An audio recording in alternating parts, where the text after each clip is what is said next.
बिस्मिल्लाहिर्रहमानिर्रहीम। अस्सलाम अलैकुम। आपको हमारे यूट्यूब चैनल पर खुश आमदीद कहते हैं। आज की वीडियो में हम बात करेंगे गौतम बुद्ध के बारे में और इस सवाल का जवाब तलाश करेंगे कि आया गौतम बुद्ध को नबी के तौर पर देखा जा सकता है या नहीं। अगर आप इस मौजू में दिलचस्पी रखते हैं तो वीडियो को आखिर तक देखें और हमारे चैनल को सब्सक्राइब करना ना भूलें। तो चलिए शुरू करते हैं। गौतम बुद्ध एक नबी या एक रूहानी रहनुमा। गौतम बुद्ध जिन्हें आमतौर पर बुद्ध के नाम से जाना जाता है, एक अजीम रूहानी रहनुमा और फलसफी थे जिनकी तालीमात ने दुनिया भर में असर डाला।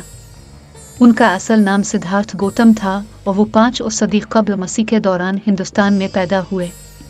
बुद्ध मत की बुनियाद उनकी तालीमात पर रखी गई, लेकिन यह सवाल अक्सर उठता है कि क्या गौतम बुद्ध को नबी के तौर पर देखा जा सकता है। गौतम बुद्ध की जिंदगी और तालीमात। गौतम बुद्ध की जिंदगी की कहानी एक शाही खानदान से शुरू होती है। वो एक खुशहाल और ऐशो आराम की जिंदगी गुजार रहे थे, लेकिन नौजवानी में ही उन्हें दुनिया की हकीकतों का इदराक हुआ कि दुनिया की तमाम खुशियाँ आर्जी हैं और हर चीज़ की फनाक है। उन्होंने इस इदराक के बाद घर बार छोड़ दिया और रूहानियत की तलाश में निकल पड़े। बुद्ध ने मुख्तलिफ रूहानी असातिज़ा से तालीम हासिल की और सख्त तरबियत के बाद मुराते इनलाइटनमेंट हासिल किया। इस तजुर्बे के बाद उन्होंने अपनी तालीमात को दुनिया के सामने रखा, जिनमें 4 नोबल सच्चाइयाँ 4 नोबल ट्रूथ्स और 8 गुना रास्ता 8 फोल्ड पैथ शामिल है। यह तालीमात इंसानों को दुख और दर्द की वजूहात को समझने और उनसे निजात हासिल करने के तरीक़े फराहम करती है। नबी और बुद्ध की तशरीह। नबी अमूमन एक मजहबी रहनुमा होता है जो खुदा की तरफ से पैगाम लेकर आता है और लोगों को एक मखसूस मजहबी पैगाम या कानून पर अमल करने की हिदायत करता है। नबी की खुसूसियात में शामिल हैं कि वो एक इलाही पैगामिर होता है और उसके पैगाम में खुदा की तरफ से मखसूस हिदायत होती है। बुद्ध मत में बुद्ध को नबी के बजाय एक माकुदस इनलाइटन बीइंग के तौर पर देखा जाता है। बुद्ध ने खुदा की तरफ से कोई पैगाम नहीं लाया, बल्कि उन्होंने अपनी रूहानियत के जरिए खुद को और दुनिया को समझने की कोशिश की। इनकी तालीमात पर अमल करके इंसान अपने अंदरूनी सुकून और आज़ादी हासिल कर सकता है। गौतम बुद्ध को नबी के बजाय एक अजीम रूहानी रहनुमा, फलसफी और उस्ताद के तौर पर देखा जाता है। उनकी तालीमात दुनिया भर में रूहानियत और खुद आगाही की रहनुमाई करती हैं, लेकिन वो किसी मजहबी पैगामिर की तरह खुदा की तरफ से पैगाम लेकर नहीं आए। उनकी ज़िंदगी और तालीमात ने इंसानी फितरत और रूहानियत की गहराइयों को समझने में मदद फराहम की और बुद्ध मत को एक अहम मजहब बना दिया।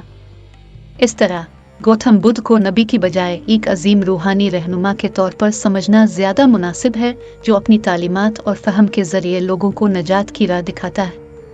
इब्तदाई ज़िंदगी। गौतम बुद्ध, जिन्हें सिद्धार्थ गौतम के नाम से भी जाना जाता है, तकरीबन 2500 साल पहले हिंदुस्तान के इलाके लुम्बिनी, मौजूदा नेपाल में पैदा हुए। इनके वालिद का नाम राजा शिओदिन था और वालिदा का नाम मल्हप्राजा था। सिद्धार्थ एक शाही खानदान में पैदा हुए और उनकी जिंदगी ऐशो आराम से भरपूर थी। रूहानियत की तलाश। सिद्धार्थ की जिंदगी में एक बड़ा मोड़ इस वक्त आया जब वो जवानी में बाहर निकले और उन्हें दुनिया के दुखों का इल्म हुआ। उन्होंने बूढ़े, बीमार और मुर्दा लोगों को देखा और उनके दिल में इंसानी दुखों के बारे में सवालात ने जन्म लिया। इन तजुर्बात ने उन्हें यह समझने पर मजबूर किया कि दुनिया की खुशियाँ आर्जी हैं और हकीकी सुकून की तलाश ज़रूरी है। तर्क दुनिया। सिद्धार्थ ने अपने ऐशो आराम की ज़िंदगी तर्क करने का फ़ैसला किया। वो रात के वक्त घर से निकले और एक नई रूहानी ज़िंदगी का आगाज़ किया। उन्होंने मुख्तलिफ रूहानी असातिज़ा से तालीम हासिल की और सख्त जिस्मानी और ज़हनी आजमाइशों का सामना किया, लेकिन उन्हें मुतमईन करने वाला कोई जवाब नहीं मिला। इंकिशाफ और बुद्ध की तालीमात। एक दिन जब सिद्धार्थ ने मुकम्मल तवज्जो और ध्यान के साथ मुराकबा किया तो उन्हें मुराते इनलाइटनमेंट हासिल हुआ। इस तजुर्बे के बाद उन्होंने ये सच्चाई दरियाफ्त की कि दुख की वजह तलब और ख्वाहिशात हैं और इससे निजात हासिल करने के लिए एक ख़ास रास्ता इख्तियार करना ज़रूरी है। गौतम बुद्ध ने अपनी तालीमात को 4 नोबल सच्चाइयाँ 4 नोबल ट्रूथ्स और 8 गुना रास्ता 8 फोल्ड पैथ में पेश किया। यह तालीमात दुखों की हकीकत, इनकी वजूहात उनसे निजात हासिल करने के तरीके और इस रास्ते पर चलने की रहनुमाई करती है। बुद्ध मत की बुनियाद। बुद्ध की तालीमात ने एक नए मजहब की बुनियाद रखी जिसे बुद्ध मत बुद्धिज्म कहा जाता है। बुद्ध मत की तालीमात दुनिया भर में फैल गई और लोगों को रूहानी सुकून और खुशी की तलाश में रहनुमाई फराहम की। इंतकाल। गौतम बुद्ध ने 80 साल की उम्र में काशी नगर मौजूदा हिंदुस्तान में इंतकाल किया। उनकी तालीमात और फ़लसफ़ा आज भी जिंदा हैं और दुनिया भर के लोगों के लिए एक रहनुमाई का जरिया है। गौतम बुद्ध की कहानी एक ऐसे फर्द की है जो दुनिया की आरज़ितों से गुजरकर रूहानी सच्चाई तक पहुंचा। उनकी तालीमात ने इंसानियत को दुखों से निजात और अंदरूनी सुकून हासिल करने का रास्ता दिखाया। इनकी ज़िंदगी और फ़लसफ़ा आज भी हमारे लिए एक कीमती सबक है। वीडियो देखने के लिए शुक्रिया। हम उम्मीद करते हैं कि आपको गौतम बुद्ध की ज़िंदगी और उनकी तालीमात के बारे में नई मालूमात मिली होंगी।